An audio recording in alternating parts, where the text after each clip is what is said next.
সুপ্রিয় শিক্ষার্থী, তোমাদের সবাইকে স্বাগত জানাচ্ছি আরেকটি ক্লাসে। আজকে তোমাদের সাথে আলোচনা করব রাইট ফর্ম অফ ভার্ব নিয়ে। তোমরা জানো এই করোনাকালীন সময়ে অ্যানুয়াল পরীক্ষায় রাইট ফর্ম অফ ভার্ব তোমাদের পাঠ্যসূচিতে রয়েছে। তো গুরুত্বপূর্ণ যে নিয়মগুলো সেগুলো আজকে আলোচনা করার চেষ্টা করব। আশা করি এই ক্লাসটি শুরু থেকে শেষ পর্যন্ত তোমরা আমাদের সাথে থাকবা। তো আমরা শুরুতেই চলে যাচ্ছি রাইট ফর্ম ভার্বের একদম প্রথম নিয়মে। তোমরা একটু খেয়াল করো বোর্ডে লেখার নিয়মটি। এখানে লেখা আছে প্রেজেন্ট ইনডিফিনিট টেন্সের subject third person singular number হলে ভার্বের সাথে এস অথবা ইয়েস যুক্ত হয়। এটা হচ্ছে রাইট ফর্ম ভার্বের একদম ফার্স্ট নিয়ম। সাবজেক্ট থার্ড পারসন সিঙ্গুলার হলে ভার্বের সাথে এস বা ইয়েস যুক্ত হয় প্রেজেন্ট ইনডিফিনিট টেন্সে। তাহলে এখানে এই নিয়মটা বোঝার জন্য তোমাদের যেটুকু বুঝতে হবে সেটা হচ্ছে প্রেজেন্ট ইনডিফিনিট টেন্স কাকে বলে। তোমরা জানো যে বর্তমান সময়ে সাধারণভাবে হয় বা হয়ে থাকে এরকম বোঝালে ভার্বের কাজকে, তখন সেটা প্রেজেন্ট ইনডিফিনিট টেন্স হয়। প্রেজেন্ট ইনডিফিনিট টেন্সের গঠন স্ট্রাকচার, প্রেজেন্ট ইনডিফিনিট টেন্সের গঠনটা হচ্ছে সাবজেক্টের পরে মূল ভার্বের প্রেজেন্ট ফর্ম প্লাস অবজেক্ট। আর সেক্ষেত্রে যদি এই সাবজেক্টটি মূল ভার্বের সাবজেক্টের পরে সাবজেক্টটি যদি থার্ড পারসন সিঙ্গুলার নাম্বার হয়, as you know that the person are divided into three, পার্সনদেরকে তিন ভাগে ভাগ করা হয়েছে। একটা হচ্ছে first person, second person, third person. First person কারা? যখন কেউ কথা বলে, কোনো বক্তা যখন কথা বলে বক্তা নিজেই ফার্স্ট পারসন। যেমন ধরো এই মুহূর্তে আমি কথা বলছি, তাহলে আমি ফার্স্ট পারসন, আর তোমরা শুনছো তোমরা সেকেন্ড পারসন। আমি ফার্স্ট পারসন, তোমরা সেকেন্ড পারসন।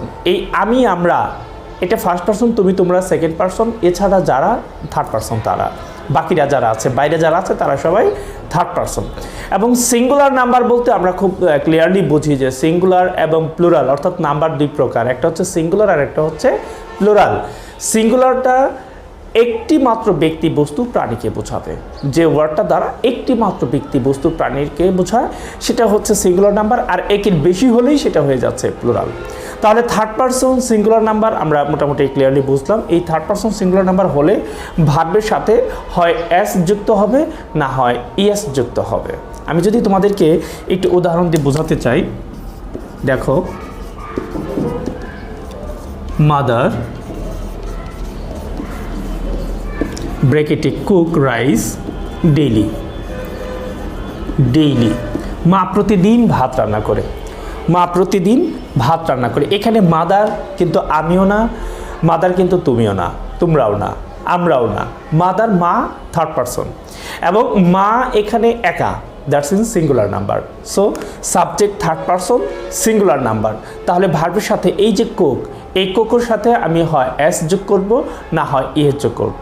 কিন্তু আমি সমস্যা হচ্ছে যে এই কোকের সাথে যেহেতু এস বা ইএসের কথা বলা হয়েছে, সুতরাং কোকের সাথে আমি এস যদি লাগাই অথবা কোকের সাথে যদি আমি ইএস লাগাই তাহলে তো দুইটাই কারেক্ট হওয়ার কথা নাকি? আসলে বিষয়টা কিন্তু তা না। তো এখানে এস দিলে তোমরা অনেকেই বলবো যে স্যার এখানে এসটা ঠিক আছে, এসটা দিলে হবে, ইএস দিলে হবে না। এখন আমি যদি তোমাদেরকে প্রশ্ন করি কেন হবে না, সেটার উত্তর কি তোমার কাছে জানা আছে? কেন ইএস দিলে হবে না? আমার তো নিয়মে বলছে প্রেজেন্ট ইনডিফিনিট টেন্সের সাবজেক্ট থার্ড পারসন সিঙ্গুলার হলে ভার্বের সাথে এস অথবা ইএস যুক্ত হবে। আমার মন চেয়েছে আমি ইএস দিয়েছি, আমার মন চেয়েছে আমি এস দিয়েছি। এখন তোমরা বলতেছো যে ইএস দিলে হবে না স্যার, এস দিলে হবে, এরকমটা দেখে আসছি। অথবা ধরো হি গোজ টু স্কুল, এখানে গোসের সাথে ইএস অথবা গোসের সাথে এস দিলে তোমরা কিন্তু সবাই বলতে চাইবা যে স্যার গোসের সাথে ইএস হয়, গোসের সাথে এস হয় না। Goes to school, goes to school, এরকমটা লিখলাম। এখন এই বাক্যে তোমরা অনেক ছাত্রদের কাছ থেকে যেটা পেয়েছে যুক্তি দেখায় যে স্যার এখানে তো ভাওয়েল আছে, ভাওয়েল থাকলে তো ইএস যুক্ত হয়। তো ভাওয়েল থাকলে যদি ইএস যুক্ত হয় তাহলে এখানে আরেকটা সেন্টেন্স আমি লিখছি, দেখো CATCHES CATCHS, ক্যাচ ফিশেস, সে মাছ ধরে, ক্যাচ ফিশ। হি ক্যাচেস ফিশ, হি ক্যাচেস ফিশ। এখানে ক্যাচের সাথে ইয়ের যুক্ত আছে, এখানে ক্যাচের সাথে এর যুক্ত আছে। তোমরা কিন্তু স্বভাবতই বলবা যে ক্যাচেসটা স্যার রাইট, আর ক্যাচেসে শুধু এর যেটা যুক্ত সেটা রাইট না। কেন? সেটা তোমরা দেখোনি। কিন্তু আমার প্রশ্ন হলো এখানে যদি ভাওয়েল হয়, ভাওয়েলের সাথে ইয়ের যুক্ত হয়েছে, এখানে তো CH, এখানে তো ভাওয়েল নেই। তাহলে এখানে কেন ইএস যুক্ত হলে এটা হবে, এস যুক্ত হলে এটা হবে না?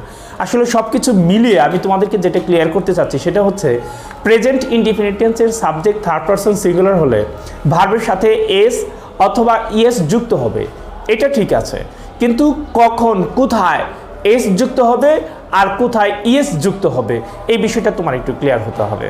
তার জন্য এই নিয়মটা তোমাদেরকে জানতে হবে। একটু খেয়াল করো ভালো করে।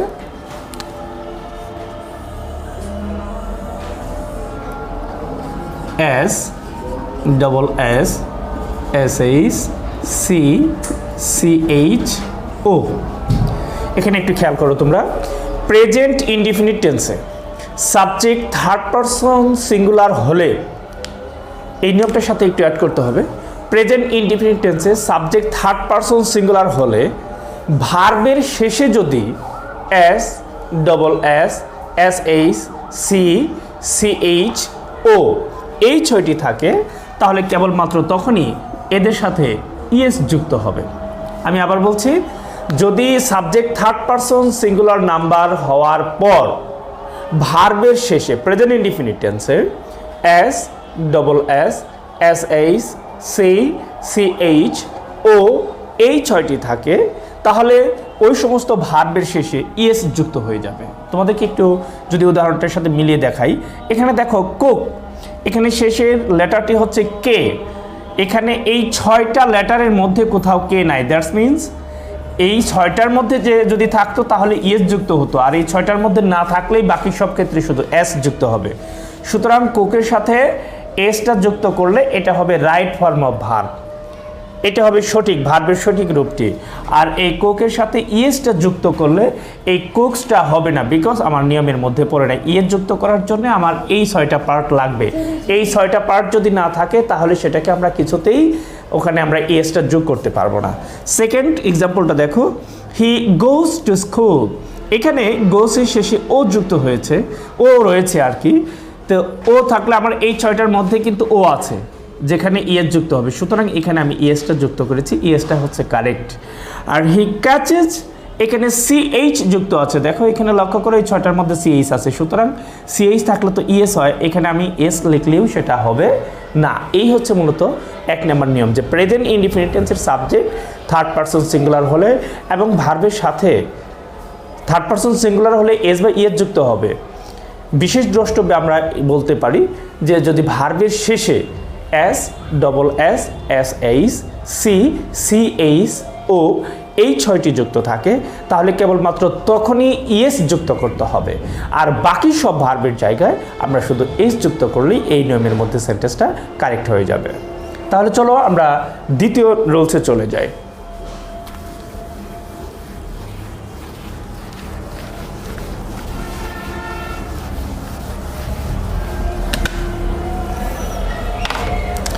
দ্বিতীয় রুলসটি হচ্ছে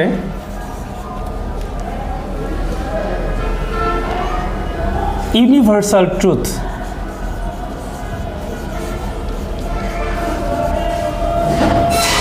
হ্যাবিচুয়াল ফ্যাক্ট, একটু খেয়াল করো ভালো করে।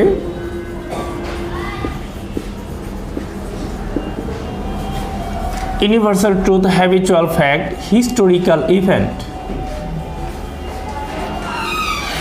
হিস্টোরিক্যাল ইভেন্ট বুঝালে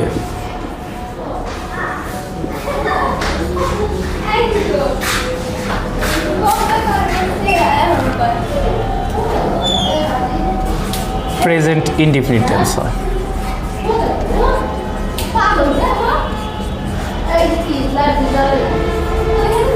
প্রেজেন্ট ইনডিফিনিট টেন্স। তাহলে universal truth, habitual fact, historical event ইত্যাদি বোঝালে সেটা প্রেজেন্ট ইনডিফিনিট টেন্স হয়। ইউনিভার্সাল ট্রুথ কোনটা? যেমন সূর্য পৃথিবী সৃষ্টির লগ্ন থেকে পূর্ব দিকে উঠে পশ্চিম দিকে অস্ত যায়, তাহলে এটা চিরন্তন সত্য, যে সত্যের কোনো মরণ নাই, অমর সত্য, সেটি হচ্ছে চিরন্তন। মানুষ মরণশীল, এটা চিরন্তন, জন্মিলে মরিতে হবে। হ্যাবিচুয়াল ফ্যাক্ট, এটা হচ্ছে অভ্যাসগত কর্ম, যে কাজটা অভ্যাসে পরিণত হয়েছে করতে করতে, এই ধরনের কাজগুলো বোঝালে সেটা প্রেজেন্ট ইনডিফিনিট টেন্স হয়। যেমন আমি প্রতিদিন সকালে ঘুম থেকে উঠি, আমি প্রতিদিন 2 কাপ করে চা খাই, যে কাজটা প্রতিদিন করা হয় অভ্যাসে পরিণত হয়েছে, সেটাও প্রেজেন্ট ইনডিফিনিট টেন্স হবে।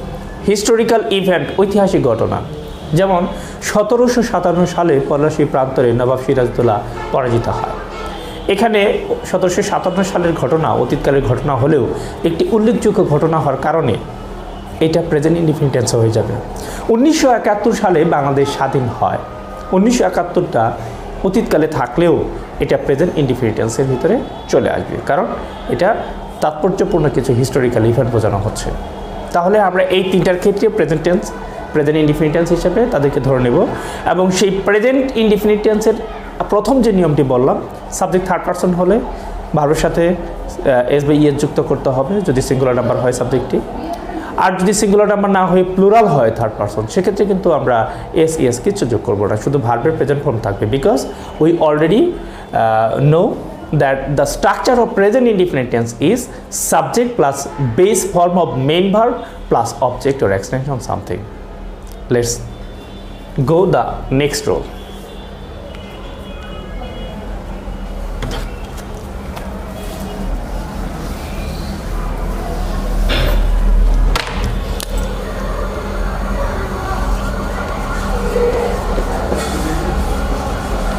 be verb বিহীন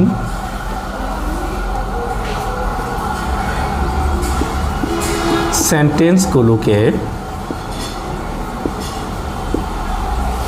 নেগেটিভ বা ইন্টারোগেটিভ করতে অক্সিলিয়ারি ভার্ব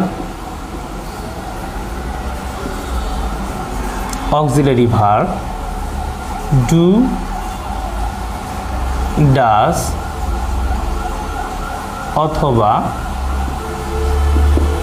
ডিড এর সাহায্য নিতে হয়।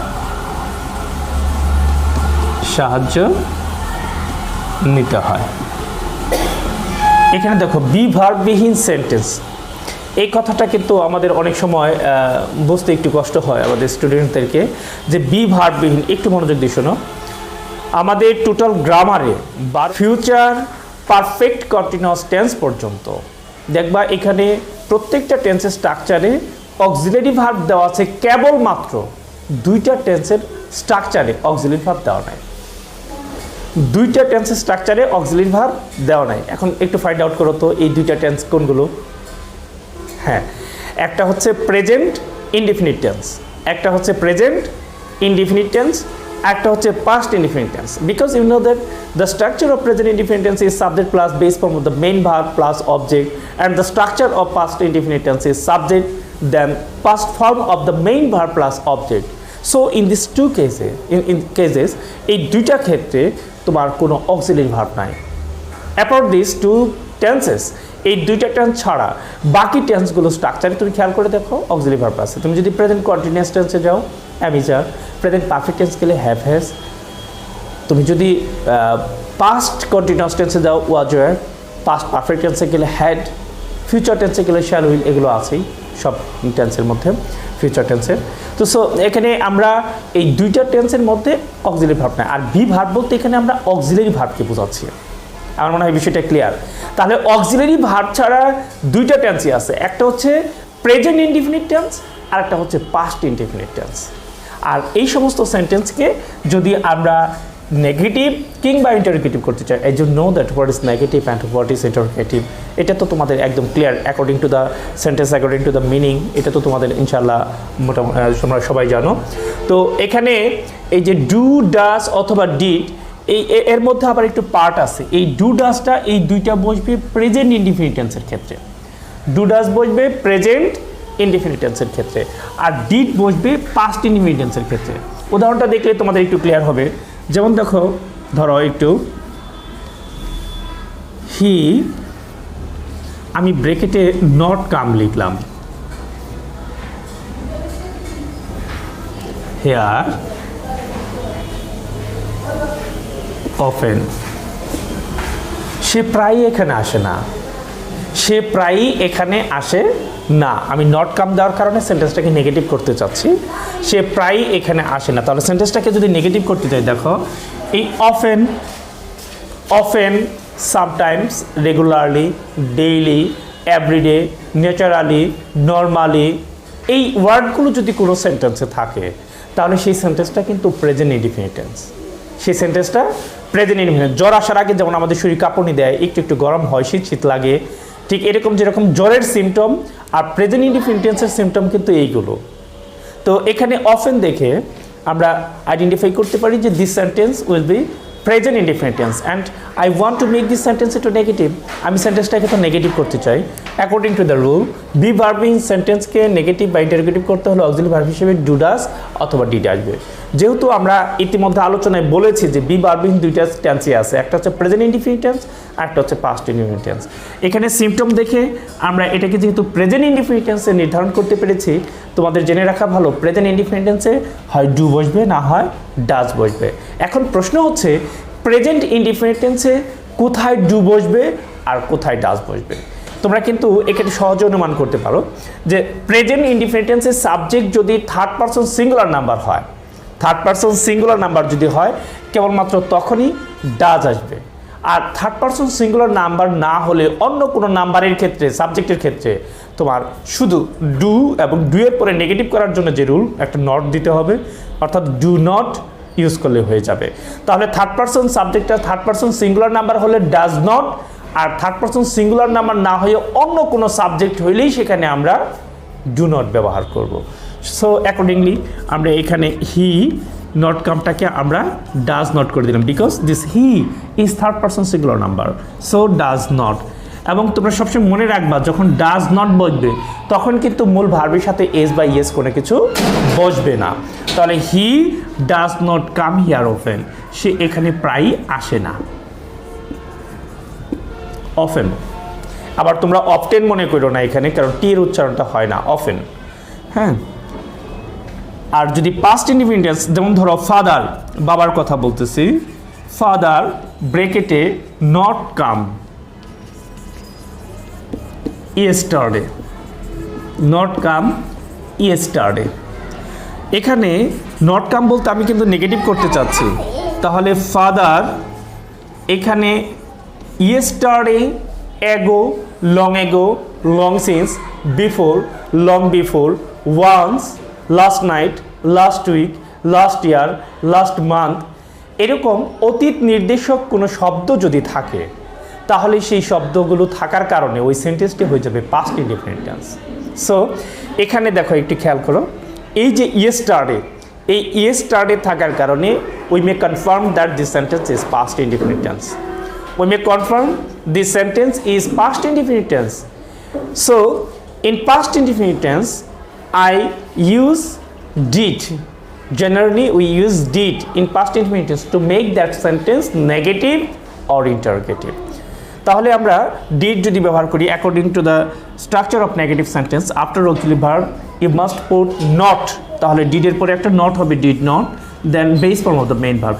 এখানে পাস্ট ইনডিফিনিট টেন্সেও কিন্তু যখন তুমি ডিড নট বসাবে নেগেটিভ করার জন্য, তারপরে মূল ভার্বটি সবসময় প্রেজেন্ট ফর্মে বসতে হবে, মূল ভার্বটার এখানে প্রেজেন্ট ফর্মটাই বসাতে হবে, এখানে মূল ভার্বের জায়গায় অন্য কিছু বসানো যাবে না।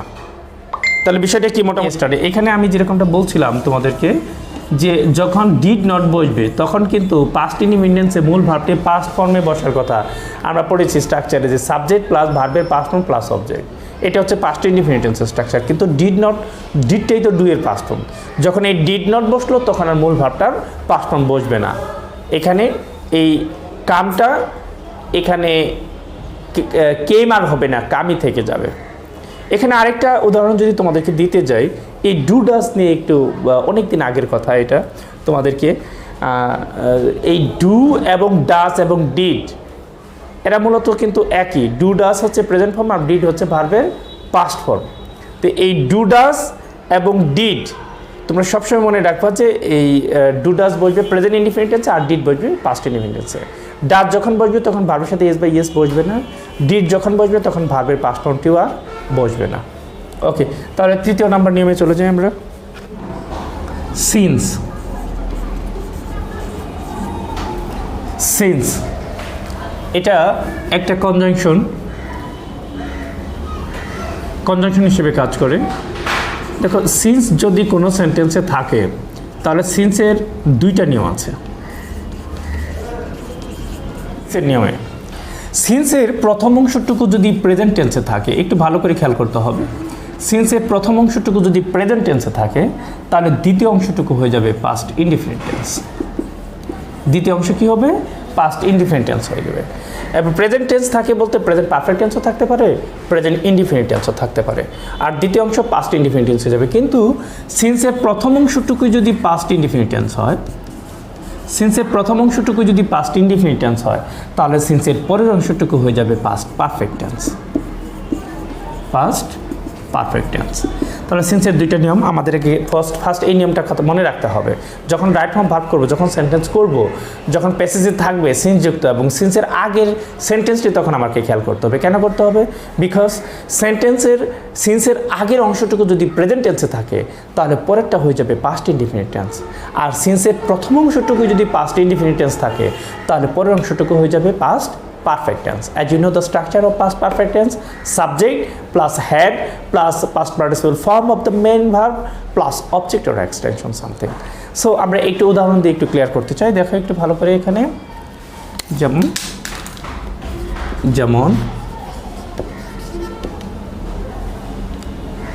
it is long time since we meet him last. দেখো উদাহরণটা একটু ভালো করে দেখো। It is long time since we meet him last. এই উদাহরণটা যদি একটু ভালো করে খেয়াল করো, এখানে সিন্সের আগে একটা সেন্টেন্স, সিন্সের পরে একটা সেন্টেন্স। দেখো এই সিন্সের আগের অংশে ইট সাবজেক্ট, ইজটা হচ্ছে verb, it is long time, we subject, মিটটা হচ্ছে ভার্ব। তাহলে দুইটা sentence. It is long time since we meet him last. তাহলে সিন্সের আগের অংশটুকু সাবজেক্টের পরে ইজ আছে, ইজ ছাড়া অন্য কিছু নাই। So this is present tense.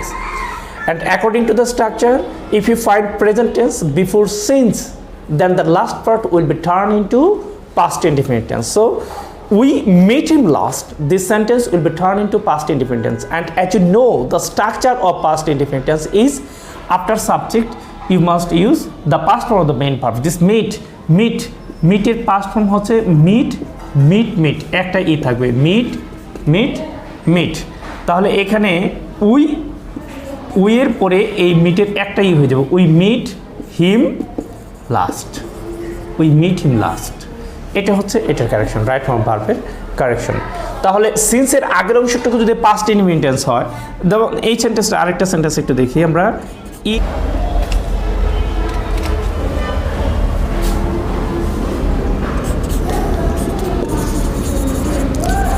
It was many years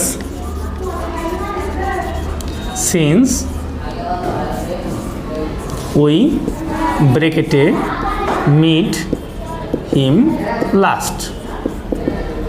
দেখো it was many years since we meet him last. এখানেও সিন্স যুক্ত দুইটা সেন্টেন্স। প্রথমটা হচ্ছে it was many years, it subject was past form, it was many years, that means this sentence is in past tense.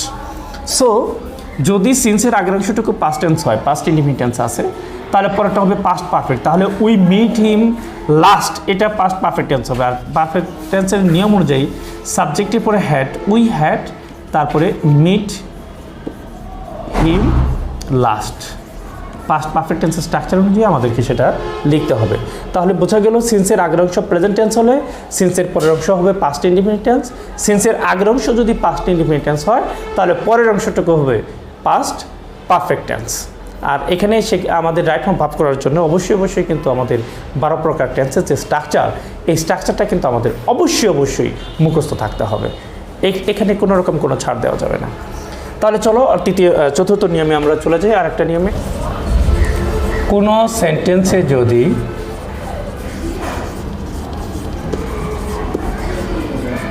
Just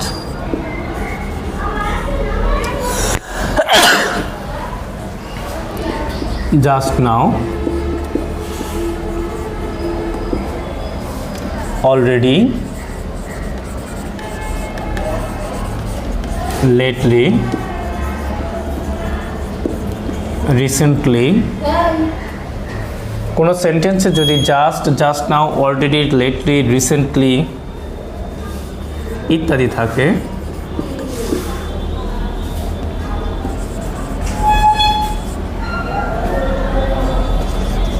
ইভারও আছে এর মধ্যে, তবে ওই সেন্টেন্সটি প্রেজেন্ট পারফেক্ট টেন্স হয়, প্রেজেন্ট পারফেক্ট টেন্স হয়। আর তোমরা সবাই এই প্রেজেন্ট পারফেক্ট টেন্সের স্ট্রাকচারটা তো অবশ্যই জানো, যে সাবজেক্টের পরে হ্যাভ বা হ্যাজ, তারপর মূল ভার্বের past participle form plus object বা এক্সটেনশন থাকে। আমরা যদি একটু উদাহরণ দিই, একটা দেখি কেমন, যেমন দ্য ট্রেন,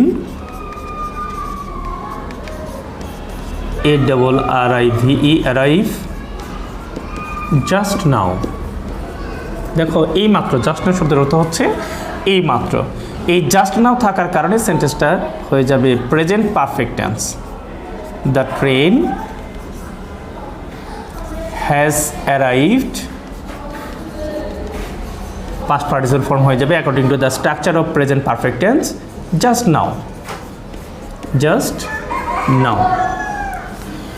তাহলে আমরা বুঝতে পারলাম যে যদি এই সিমটমগুলো just now, ever, lately, recently, already, এগুলো যদি থাকে কোনো সেন্টেন্সে, তাহলে সেই সেন্টেন্সটা হয়ে যাবে প্রেজেন্ট পারফেক্ট টেন্স। এরকম আমরা এই যে সিমটমগুলো আছে বিভিন্ন টেন্সের, এই টেন্সের সিমটমগুলো অবশ্যই আমরা মুখস্থ করার চেষ্টা করব, জানার চেষ্টা করব, এবং তারপর আমরা শুদ্ধভাবে প্যাসেজে যে সেন্টেন্সে থাকুক না কেন রাইট ফর্ম ভার্ব, আমরা সেখানে প্রপারলি এই ইউজগুলো করব। তো তোমাদেরকে আজকের মতো এই পর্যন্তই। পরবর্তী সেকেন্ড পার্টটাতে রাইট ফর্ম ভার্বের বাকি অংশ নিয়ে তোমাদের সাথে কথা বলবো। দ্বিতীয় পার্ট দেখার আমন্ত্রণ জানিয়ে আজকের মতো এখানেই বিদায় নিচ্ছি। খুদা হাফেজ।